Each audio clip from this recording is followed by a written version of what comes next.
시간 찬양할 텐데 주님 부어주실 은혜가 클 줄 믿습니다. 아멘이십니까? 기대감이 있으십니까? 그 기대감을 담아서 주님께 영광의 박수, 감사의 박수 올려드리시면서 첫 찬양 주님께 올려드리도록 하죠.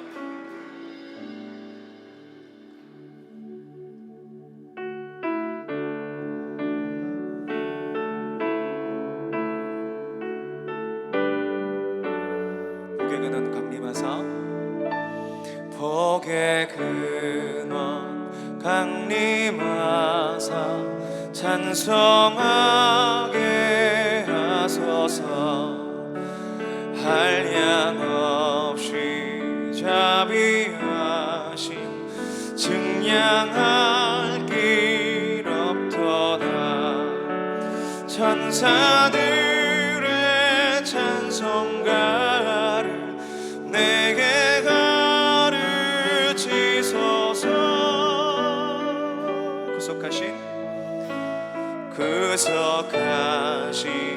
그 사랑을 항상 찬송합니다.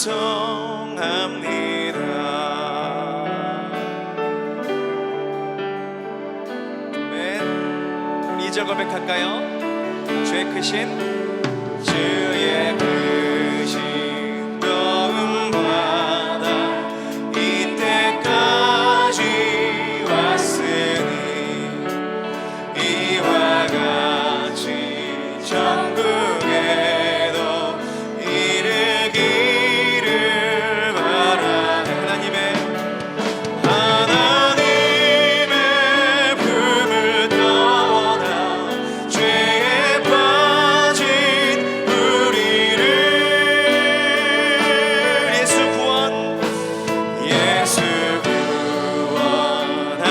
구원하시려고 보혈을 여주셨네.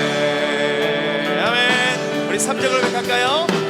주의 귀한 은혜 받고 일생 빚진 자 되네. 주의 은혜 사스되사 나를 주께 뺏어서. 우리 마음은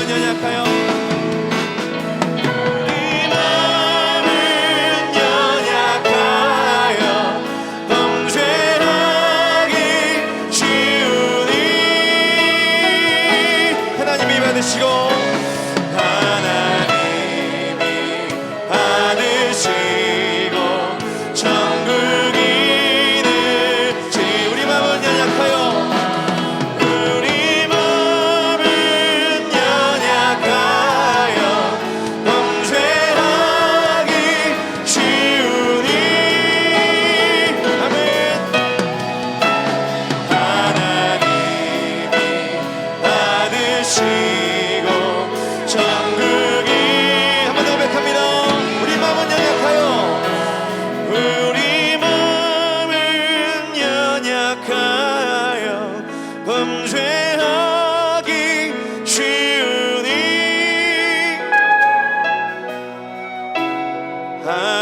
하나님이 받으시고 천국인을 지소서. 하나님께 영광의 박수, 감사의 박수 올려드리겠습니다.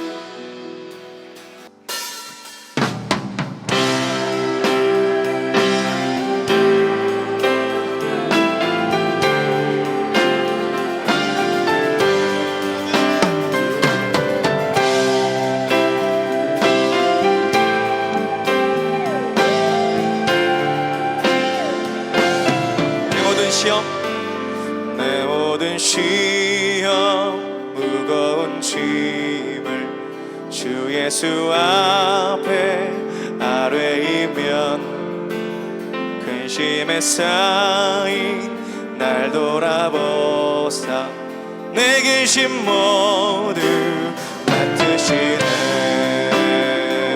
우리 주께 영광의 박수, 감사의 박수 올려주십시다. 할렐루야. 아멘. 우리 함께 하십니다. 아멘.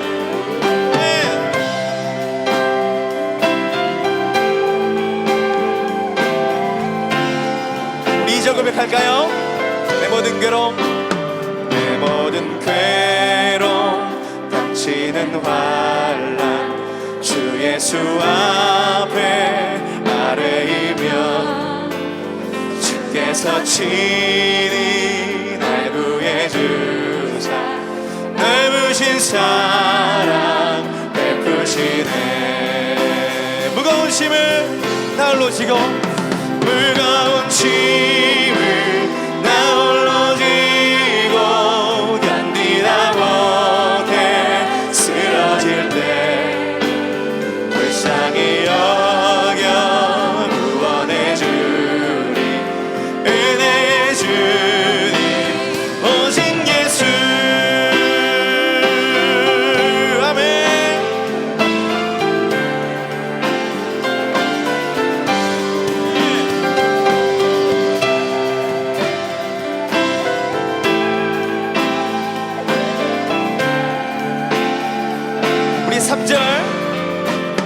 내 짐이 점점 무거워질 때 주 예수 앞에 아뢰이며 주께서 친히 날 구해주사 내 대진 짐을 져주시네.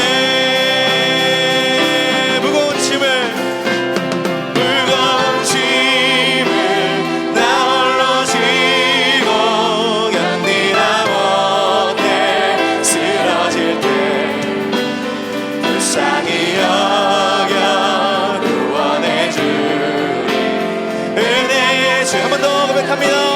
오직 무거운 짐을 아멘.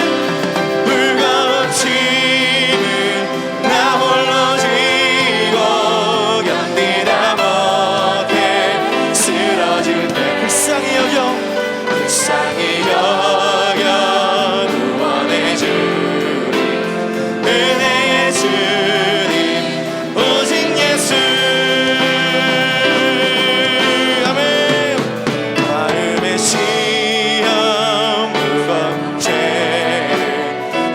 주 앞에 아뢰이며 주께는 나의 능력이 돼 세상을 이길 힘 주시네. 무거운 짐을 나 홀로 지고 견디다 못해 쓰러질 때 불쌍히 여겨 구원해 주니 은혜의 주님 오직 무거운 짐을 나 홀로 지고 견디다 못해 쓰러질 때 불쌍히 여겨 구원해 주니 은혜의 주님 오직 예수. 무거운 짐을 나 홀로 지고 견디다 못해 쓰러질 때 불쌍히 여겨 구원해 주리 은혜의 주님 오직 예수. 무거운 짐을 나 홀로 지고 견디다 못해 쓰러질 때 불쌍히 여겨 구원해 주리 은혜의 주님 오직 예수. 할렐루야. 감사합니다 주님. 아멘.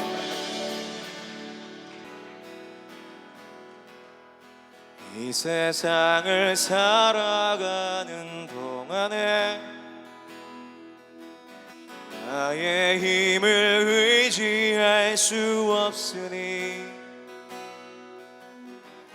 기도하고 낙심하지 말 것은 주께서 참 소망이 되심이라. 하나님의 금이 나의 비전이 되고 예수님의 성품이 나의 인격이 되고 성령님의 권능이 나의 능력이 되길 원하고 바라고 기도합니다. 주의 길을 걸어가는 동안에 주의 길을 걸어가는 동안에 세상의 것 의지할 수 없으니 아멘이십니까? 감사하고 낙심하지 말 것은 주께서 참 기쁨이 되심이라. 하나님의 꿈이 나의 비전이 되고 예수님의 성품이 나의 인격이 되고 성령님의 권능이 나의 능력이 되길 원하고 바라고 하나님의 꿈이 나의 비전이 되고 아멘. 하나님의 꿈이 나의 비전이 되고 예수님의 성품이 나의 인격이 되고 성령님의 권능이 나의 능력이 되길 원하고 고백하십시다. 우리 믿음으로 힘차게 하나님의 꿈이 나의 비전이 되고 예수님의 성품이 나의 인격이 되고 성령님의 권능이 나의 능력이 되길 원하고 바라고 기도합니다. 이 세상을 살아가는 동안에 나의 힘을 의지할 수 없으니 기도하고 낙심하지 말 것은 주께서 참 소망이 되심이라. 주의 길을 걸어가는 동안에 주의 길을 걸어가는 동안에 세상의 것 의지할 수 없으니 사고 낙심하지 말 것은 주께서 참 기쁨이 되심이라. 아멘. 영광의 박수, 감사의 박수 드리겠습니다. 함께 말씀 찾도록 하겠습니다. 아브라함의 믿음이라는 제목으로 오늘 우리에게 주시는 하나님의 말씀은 로마서 4장 17절부터 24절까지의 말씀입니다. 17절부터 제가 읽도록 하겠습니다. 기록된 바 내가 너를 많은 민족의 조상으로 세웠다 하신과 같으니 그가 믿은 바 하나님은 죽은 자를 살리시며 없는 것을 있는 것으로 부르시는 이시니라. 아브라함이 바랄 수 없는 중에 바라고 믿었으니 이는 내 후손이 이 같으리라 하신 말씀대로 많은 민족의 조상이 되게 하려 하심이라. 그가 백세나 되어 자기 몸이 죽은 것 같고 사라의 태가 죽은 것 같음을 알고도 믿음이 약하여지지 아니하고 믿음이 없어 하나님의 약속을 의심하지 않고 믿음으로 견고하여져서 하나님께 영광을 돌리며 약속하신 그것을 또한 능히 이루실 줄을 확신하였으니 그러므로 그것이 그에게 의로 여겨졌느니라. 그에게 의로 여겨졌다 기록된 것은 아브라함만 위한 것이 아니요. 다 함께 보겠습니다. 의로 여기심을 받을 우리도 위함이니 곧 예수 우리 주를 죽은 자 가운데서 살리신 이를 믿는 자니라. 아멘. 아브라함의 믿음에 대해서 함께 살펴보고자 합니다. 성경은 아브라함을 모든 민족의 조상으로 소개하고 있습니다. 모든 민족의 조상이라는 것은 혈통적으로 본다면 아브라함은 유대인의 조상이라는 의미가 될 겁니다. 그리고 영적인 의미로 본다면 아브라함은 모든 믿는 자들의 조상이라는 말씀이 되기도 합니다. 그러니까 혈통과는 상관없이 유대인이든 이방인이든 믿음으로 말미암아 의롭다함을 입고 하나님의 자녀가 된 모든 사람들의 조상이 되었다라는 것입니다.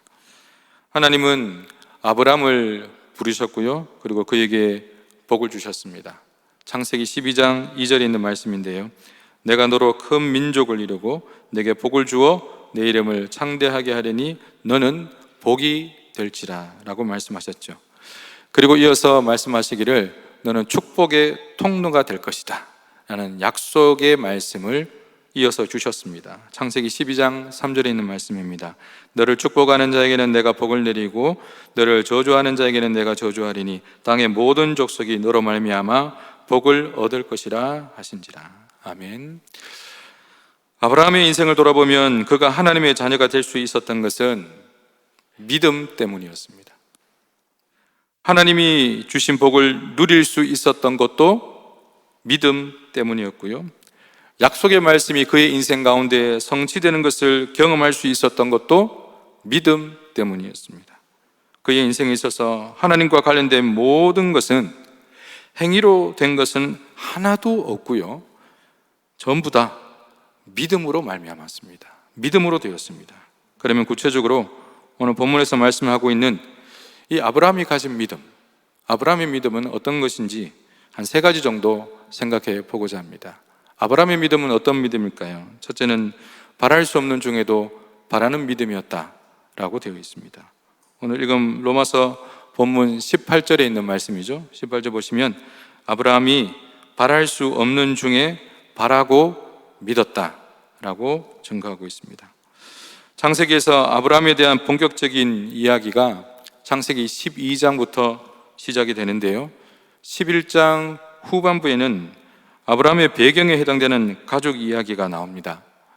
아브라함의 나이는 75세였고요 아내 사레의 나이는 10살 적은 65세였다라고 되어 있습니다. 그 가정에 자녀는 없었습니다. 그리고 그들의 나이를 생각해 본다면 앞으로 아이를 갖는 것은 불가능한 상황이었습니다. 그러나 하나님께서 아브라함을 부르시고 그에게 놀라운 약속을 축복으로 주셨죠.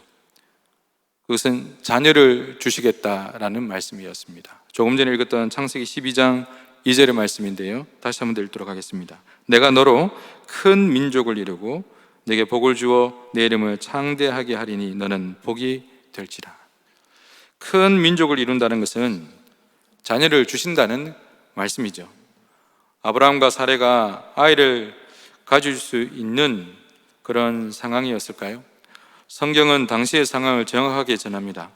바랄 수 없는 상황이었다. 여러분, 바랄 수 없었다는 것은 이런 의미입니다. 희망이 없었다는 거예요. 바랄 수 없다는 것은 희망이 없다는 거죠. 다르게 말씀드리면 절망적이었다라고 표현할 수도 있을 겁니다. 아브라함과 사레가 아이를 갖게 된다면 얼마나 좋겠습니까? 그러나 가능성은 없는 상황이었습니다.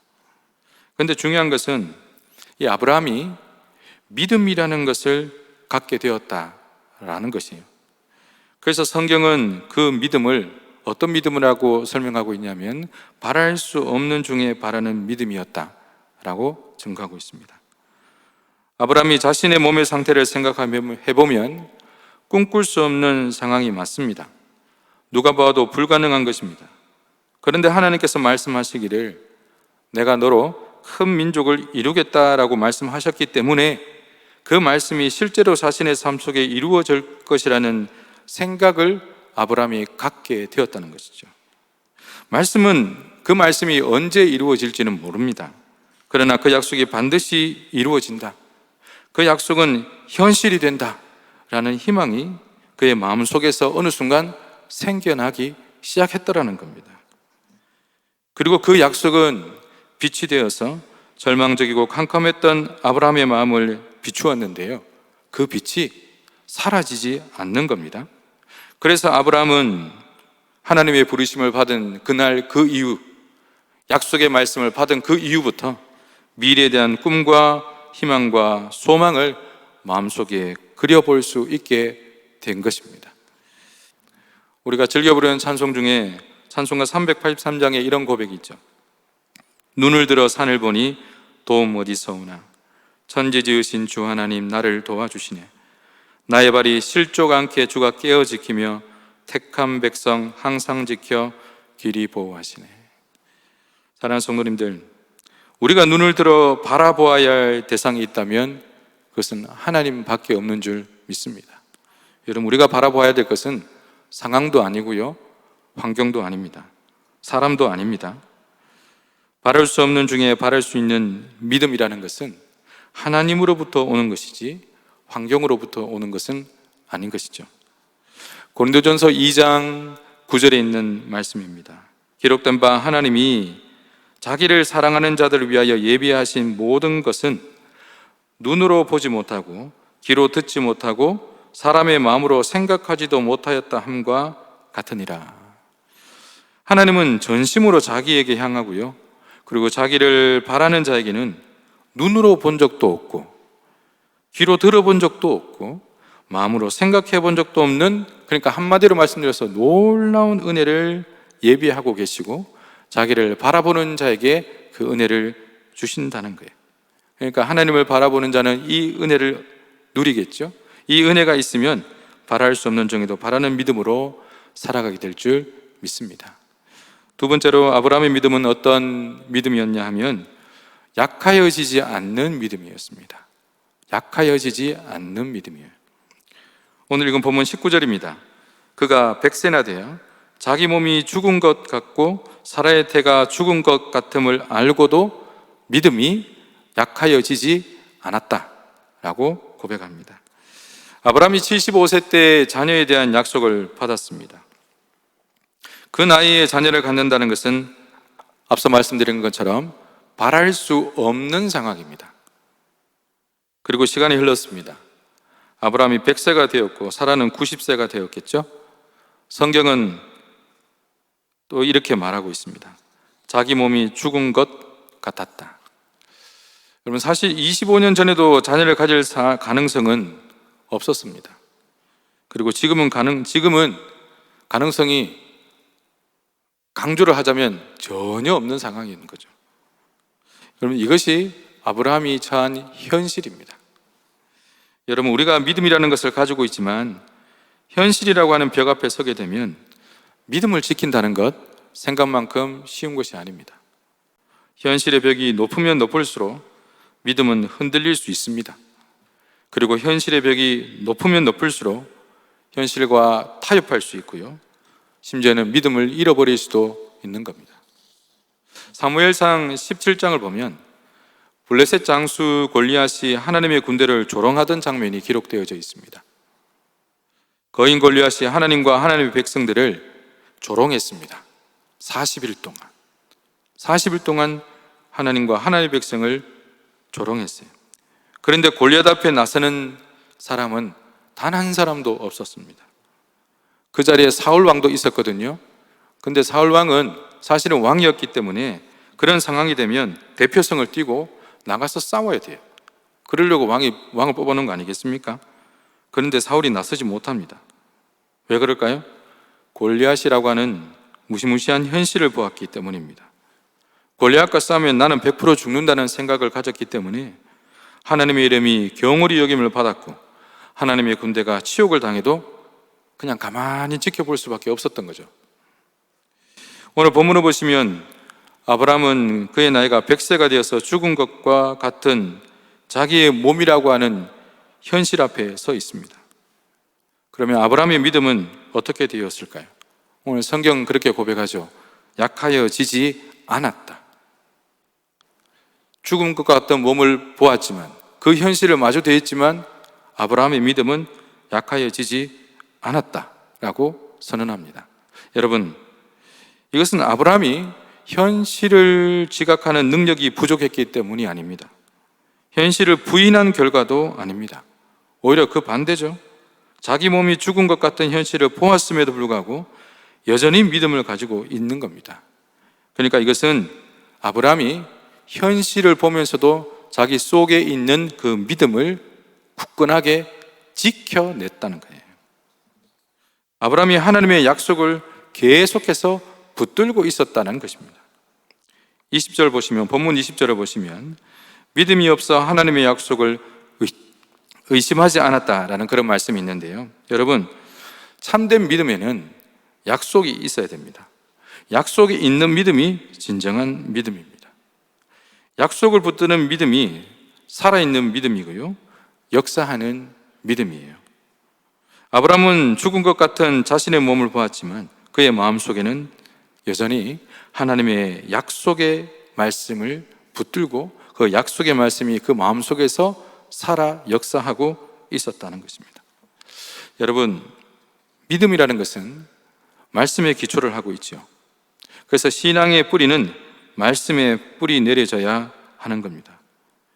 그래서 그 믿음은 말씀에 뿌리 내릴 때 그 믿음은 자랄 수 있고요, 어려움을 만나도 견딜 수 있는 겁니다. 만약 믿음이 말씀이 아닌 다른 것에 뿌리를 내리고 있다면 그것은 결코 바르게 세워질 수 없습니다. 프랑스 철학자이며 신학자인 파스칼은 이렇게 말합니다. 하나님은 철학자의 하나님이 아니다. 과학자의 하나님도 아니다. 하나님은 성경에서 가르친 대로 믿는 자의 하나님이다. 신앙은 인간의 이성을 십자가에 못 박는 것이다. 찰스 스펄전 목사님은 이렇게 말했습니다. 인간이 하나님 앞에서 할 일은 계산적인 믿음을 갖는 것이 아니라 절대적인 믿음을 갖는 것이다. 계산은 하나님께서 하신다. 인간의 이성이 아무리 합리적이라 할지라도요, 그것은 믿음의 기초가 될 수 없습니다. 그뿐만이 아니죠. 인간의 감각, 감정, 경험, 환경도 믿음의 기초가 될 수 없습니다. 믿음은 오직 약속하신 하나님 말씀 위에 세워져야 하는 것입니다. 사도 바울은 로마서 10장 17절을 통해서 이렇게 증거하죠. 우리가 잘 아는 말씀입니다. 믿음은 들음에서 나고 들음은 그리스도의 말씀으로 말미암는다. 2차 대전 때 연합군 총사령관이었던 아이젠하워는 노르망디 상륙작전을 성공적으로 펼치면서 2차 대전을 성공으로 이끌었습니다. 총알과 포탄이 오고 가는 전장에서도 아이젠하워 장군이 힘썼던 것이 있습니다. 그것은 말씀입니다. 말씀을 묵상하고 말씀을 아이들에게 가르치는데 힘썼습니다. 특별히 아이젠하워 장군이 사모했던, 사랑했던, 늘 가슴에 품고 꺼내어보면서 묵상했던 말씀이 있습니다. 스가랴 4장 6절의 말씀을 전장에서도 늘 언제나 묵상하면서 기도하면서 하나님의 지혜를 구했는데요. 스가랴 4장 6절 말씀입니다. 이는 힘으로 되지 아니하고 능으로 되지 아니하고 오직 나의 영으로 되느니라. 아이젠하워 장군으로서 많은 전투 경험과 전략이 있었지만 승리는 그런 것으로부터 오는 것이 아니라 하나님을 의지하는 것으로부터 온다는 믿음이 있었기 때문에 그는 늘 언제나 스가랴 4장 6절의 말씀을 묵상하면서 매 순간순간마다 그때마다 성령 하나님이 주시는 지혜로 전투에 임했던 것입니다. 사랑하는 성도 여러분, 우리는 아이젠하워 장군처럼 실제로 총알이 오고 가는 전장에 있는 것은 아닙니다. 그러나 우리는 하나님의 군사로서 영적인 전쟁터에 있다는 사실을 우리는 잊지 말아야 할 것입니다. 영적 전쟁은 믿음으로 싸워야 하는 것입니다. 칼과 창으로 하는 것이 아니죠. 믿음으로 해야 우리는 승리할 수 있습니다. 믿음으로 싸워야 이길 수 있습니다. 그러면 사랑하는 성도 여러분, 날마다 말씀을 통해서 영의 양식을 공급받고 약하여지지 않는 믿음으로 영적 전쟁에서 승리하는 삶을 살아가는 저와 여러분이 되기를 주님의 이름으로 축복합니다. 내 몸이 죽은 것 같던 현실 앞에서도 믿음을 지켜내고 믿음으로 살아가는 저와 여러분 되기를 다시 한번 더 주의 이름으로 축원합니다. 사랑하는 성도 여러분, 지금 나에게 어떤 문제가 있다거나 어려움이 있고 답답한 현실 때문에 낙심하거나 절망하는 것이 아니라 하나님의 약속의 말씀으로 돌아가는 저와 여러분이 되었으면 좋겠습니다. 우리 하나님은 약속의 하나님이시고요, 약속하신 것을 반드시 이루시는 하나님이십니다. 그래서 우리가 약속의 말씀을 붙들면 하나님께서 우리의 믿음이 흔들리지 않도록 견고하게 저와 여러분의 그 마음과 심령을, 저와 여러분의 삶을 굳건하게 붙들어 주실 것을 믿습니다. 마지막 세 번째입니다. 아브라함의 믿음은 어떤 믿음이었을까요? 아브라함의 믿음은 성장하는 믿음이었습니다. 본문 21절이죠. 본문 21절에 보시면 약속하신 그것을 또한 능히 이루실 줄을 확신했다라고 됐습니다. 하나님이 약속을 하셨는데 그 약속이 반드시 성취될 것을 확신했대요. 여러분, 예수의 피값으로 구원을 받은 자에게는 예수의 생명이 있습니다. 생명의 특징은 자라는 겁니다. 그래서 겨자씨처럼 매우 작은 씨가 땅에 심겨지면 그 속에 생명이 있기 때문에 자라는 법입니다. 동일하게 구원을 받은 자에게 믿음도 자라죠. 예수의 생명이 있기 때문입니다. 아브라함의 믿음이 성장했습니다. 물론 아브라함의 믿음의 여정을 생각해 보면 참 많은 굴곡이 있었습니다. 아들을 주시겠다는 약속에도 불구하고 그는 자신의 종이죠.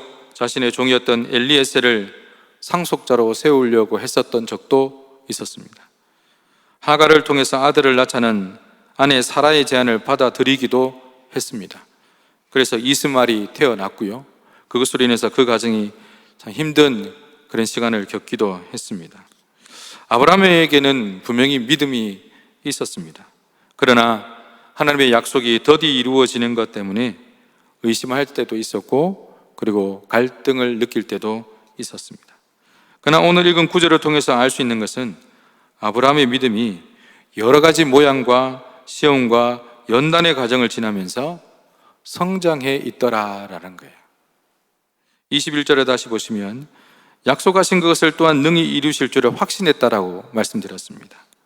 여러분, 약속을 확신한다는 것은 그 말씀에 대한 헌신이 있었다는 거예요. 행동이 뒤따르는 믿음이 있었다는 겁니다. 입으로만, 마음으로만 믿는 그런 수준이 아니었다는 거죠. 창세기 17장을 보시면 아브라함이 99세 때 있었던 사건을 기록하고 있습니다. 아브라함이 99세라는 것은 자녀에 대한 약속을 받은 지 24년이 지났다라는 의미가 될 것입니다. 그리고 아직 자녀에 대한 약속이 성취되지 않았다라는 의미도 될 것입니다. 그러한 때에 하나님께서 그 당시의 이름은 아브람입니다. 아브라함이 아니라 아브라함에게 찾아주셔서 이렇게 말씀하시는 거예요. 17장 1절입니다. 나는 전능한 하나님이라. 너는 내 앞에 행하여 완전해라. 4절과 5절에는 이런 말씀이 있습니다. 보라, 내 언약이 너와 함께 있으니 너는 여러 민족의 아버지가 될지라. 이제 후로는 너의 이름을 아브람이라 하지 아니하고는 아브라함이라 하리니 이는 내가 너를 여러 민족의 아버지가 되게 함이니라. 무슨 말씀인가요? 이름 바꾸라는 거죠. 계명하라는 겁니다. 존귀한 자라는 뜻을 가진 아브람에서 모든 나라의 조상이라는 아브라함으로 이름을 바꾸라고 합니다. 사레의 이름도 열국의 엄이라는 뜻을 가진 사레에서 사라로 바꾸라고 하셨습니다. 그래서 17장부터 아브람의 이름이 아브라함으로 소개되고 있고요, 사레는 사라로 소개되고 있습니다. 무슨 말씀인가요? 계명했다는 거죠. 계명하라고 해가지고 이름 바꿔. 이제 아브람 아니야, 너 아브라함이야. 그리고 너의 아내 이름은 사레 아니야, 사라야 라고 했더니 그 말씀 그대로 이름을 바꿔버렸습니다. 계명했다는 거예요. 그런데 여러분, 이 99세가 되는 지금 아브라함의 상황에서 하나님이 주신 그 이름이 이 아브라함 부부에게 참 적절한 이름일까요? 적절할까요? 저는 놀림받기에 딱 좋은 이름이라고 생각됩니다. 왜냐하면 그들에게는 아직 자녀가 없기 때문이죠. 자녀가 없는 할아버지 할머니가 어느 날 갑자기 이름을 바꿨다라고 말하는 거예요. 동네 사람들에게 나 이제부터 이름 바꿨어. 아브람 아니라 아브라함이야. 아내 이름은 사라야. 우리 이름 바꿨어. 계명했어. 라고 말하는 거예요. 여러분, 아브라함이 어떤 의미라고 했죠? 열국의 아비예요. 사라는요, 열국의 엄입니다. 그 이야기를 들은 동네 사람들이 저는 100% 수근수근 됐을 거라고 생각합니다. 하나님이 자녀를 주신다고 그렇게 말씀하시더니 드디어 저 할아버지 할머니가 정신이 조금 어떻게 됐는가 보네. 자녀도 없는데 열국의 아비, 열국의 어미라니. 참 불쌍하다. 정신이 드디어 좀 어떻게 됐구나. 그렇게 말했을 것 같아요. 근데 여러분, 아브라함이 이러한 사실을 모르고 계명했을까요? 아브라함이 지금까지 살아온 인생이 있고 사람들에게 영향을 미치는 사람이었는데 그것을 다 알고도 계명을 했다는 것은 자신의 사회적 지위나 명망, 그리고 자존심, 명예, 이런 모든 것들을 내려놓았다는 거예요. 이름 바꿨다는 것은 그냥 단순하게 한 글자 더 해가지고 아브라함, 오늘부터 아브라함 할 거야, 오늘부터 사라 할 거야, 그런 의미가 아니에요. 사람들에게 놀림받는 것을 각오하고 이름 바꾼 거예요. 자신이 누렸던 그 모든 명예 내려놓았다는 거예요. 다르게 표현하면 이름 바꿨다는 것은 전 이렇게 표현할게요. 배설물로 여긴 거예요. 여러분, 근데 노아도 보면 노아의 삶도 동일했습니다. 120년 동안 그가 방주를 만들었어요. 하나님께서 홍수로 세상을 심판하겠다는 경고의 메시지를 사람들에게 전하면서 회개를 촉구하면서 방주를 만들었죠. 홍수가 없었음에도 불구하고 산 위에 그 큰 배를 무려 120년 동안 만들면서 사람들이 자기를 어떻게 볼까? 몰랐을까요? 노아가 그거 몰랐을까요? 알죠. 저 노아라는 사람이 정신이 좀 이상하구나. 놀림받을 거 다 알죠. 다 알면서도 노아는 방주를 만들라는 그 하나님의 말씀 앞에 헌신한 겁니다. 아브라함이 계명하라는 말씀에 헌신했듯이 말입니다. 그러니까 아브라함이나 노아에게 있어서 사회적 지위나 자존심을 지키는 것보다 하나님 말씀 앞에 순종하는 것이 더욱 소중했기 때문에 그들은 온몸으로 하나님 말씀 앞에 헌신하는 삶, 믿음의 성장됨을 보여주었다라는 것이죠. 이제 말씀을 정리하도록 하겠습니다. 사랑하는 성도 여러분, 하나님은 우리의 믿음이 자라기를 원하십니다. 우리가 자녀들의 성장하는 모습을 보면서 아주 흐뭇해하고 기뻐하는 것처럼 하나님은 저와 여러분의 믿음이 성장하고 그리고 성숙되어지기를 원하십니다. 그래서 사도 바울도 디모데에게 이런 요구를 했잖아요. 너의 진보를 모든 사람에게 나타내어라. 여기서 말하는 진보가 무엇에 관련된 진보일까요? 키가 자라는 것을 보여줄까요? 아니에요. 믿음의 진보죠. 믿음의 진보. 1년 신앙생활 하면서 1년, 2년, 3년, 4년 시간이 흘러가면서 신앙의 연조만 깊어가는 것 자랑하지 말고 예수님 깊이 닮아가는 것, 너의 성품이 하나님의 성품을 깊이 더 많이 닮아가는 것을, 그러한 믿음의 진보를 너의 삶을 통해서 사람들에게 보여주어라 라는 것이죠. 사랑하는 성도 여러분, 말씀을 듣고 돌아서서 잊어버리고 돌아서서 의심하는 그런 수준에 머물러 있는 것이 아니라 우리는 오늘 아브라함과 같이 바랄 수 없는 중에도 바랄 수 있는 믿음으로 성장해야 합니다. 그리고 현실의 벽 앞에서도 약하여지지 않고 오히려 말씀 앞에 헌신하는 믿음의 자리로 나가는 그런 믿음의 성장을 보여줄 수 있는 그런 복된 삶이 되기를 주의 이름으로 부탁드리겠습니다. 오늘 한 주간의 삶이 그렇게 믿음을 성장하는 빛과 소금으로 살아가는 저와 여러분의 삶이 되기를 주의 이름으로 축원합니다. 기도하겠습니다. 존귀하신 여호와 하나님 아버지, 그렇습니다. 아브라함의 믿음은 바랄 수 없는 중에도 바라는 믿음이었고 현실의 벽 앞에서도 약하여지지 않는 견고한 믿음이었을 뿐만이 아니라 그 말씀 앞에 헌신하는, 그래서 믿음의 성장을 보여주는 그러한 믿음이었습니다. 하나님, 우리가 신앙생활하면서 믿음에 관한 이야기를 참 많이 듣습니다. 믿음이 있어야 된다, 오직 믿음이다 라는 말씀을 듣고 또한 우리도 기도할 때마다 우리에게 믿음을 더하여 주십시오 라고 기도할 때가 있습니다.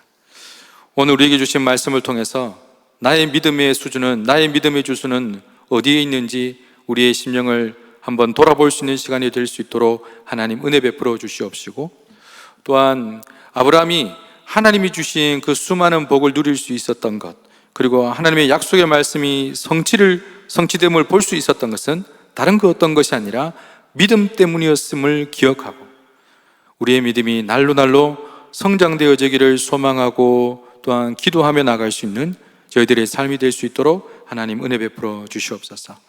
오늘 주일 거룩한 예배로 주님 앞에 나올 때 우리 사랑하는 성도님들, 주님 앞에 귀한 예물을 올려드렸습니다. 10의 1조를 올려드리고, 또한 감사한 제목을 따라서 또한 여러 가지 목적을 가지고 주님 앞에 예물을 올려드렸습니다.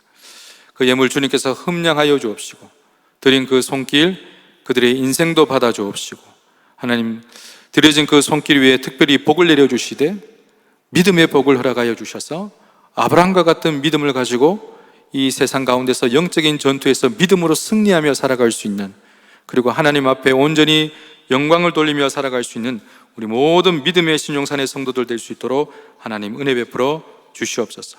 감사하며 거룩하신 주 예수 그리스도의 이름으로 기도하옵나이다. 아멘. 이제는 우리 주 예수 그리스도의 은혜와 하나님의 사랑과 성령의 교통하심이 아브라함이 가진 그 믿음과 같이 바랄 수 없는 중에도 바랄 수 있고, 큰 현실 앞에서도 무너지지 아니하고 약하여지지 아니하고, 오히려 말씀 앞에 우리의 삶을 온전히 던질 수 있는 헌신하는 믿음, 성장하는 믿음으로 살아가기를 결단하며 나가는 모든 성도들 위해 이제로부터 영원토록 항상 함께 있을지어다. 아멘.